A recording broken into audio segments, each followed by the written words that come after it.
YouTubers, this video of this car that I did an exterior buff, a prep job, and motor on.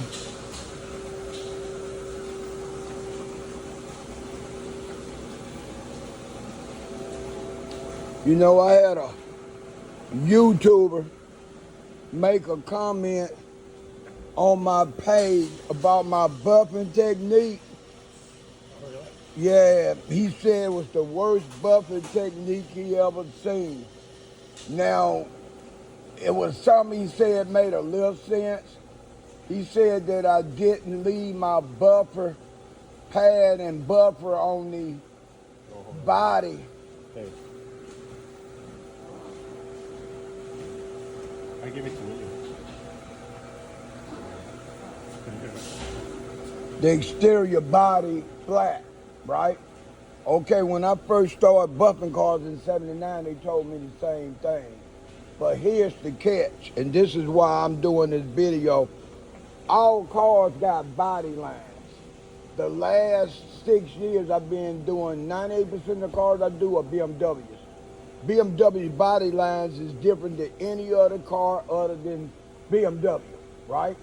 Okay, in the early, I would say maybe in the 40s on up to maybe 2012, cars, people that bought cars, old school people, they bought them because of body lines. Now I'm gonna show you what I mean about body line, just in case you don't know. You got a body line right here, you got a body line right here, you got a body line right here, then it drops down flat, right?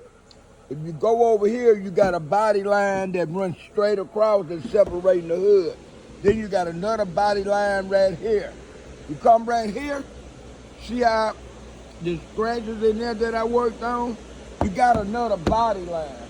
So if you leaving a buffer flat on the surface and the body line is there, you gotta rotate the buffer like your hands is a swivel.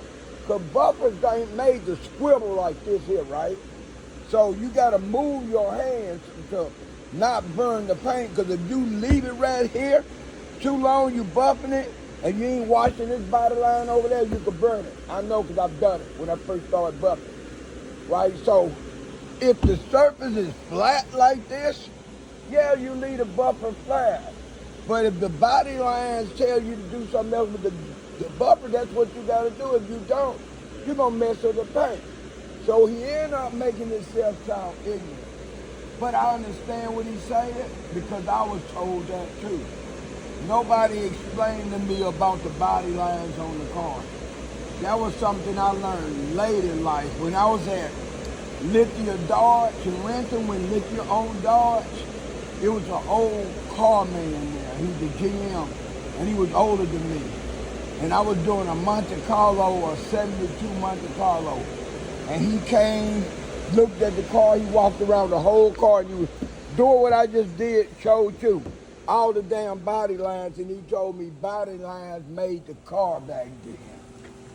He said old school car guys fell in love with the car because of the neat body lines. He said today cars don't have the body lines. So that would make this car. So I'm glad I was smart enough not to listen to this asshole.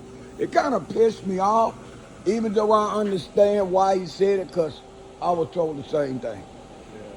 Same exact fucking thing. The only time I was able to leave the buffer flat on this car was when I was this side of the hood, on the top, because it ain't a lot of body lines on the top. The top is flat. Okay, the trunk. I just had to remember here and this groove right here. Other than that, I could run it flat, right? But I'm not gonna do something in a way that somebody else think I'm supposed to do it to show that I could do it and mess something up at the same time, right? Jason know about these body lines. They don't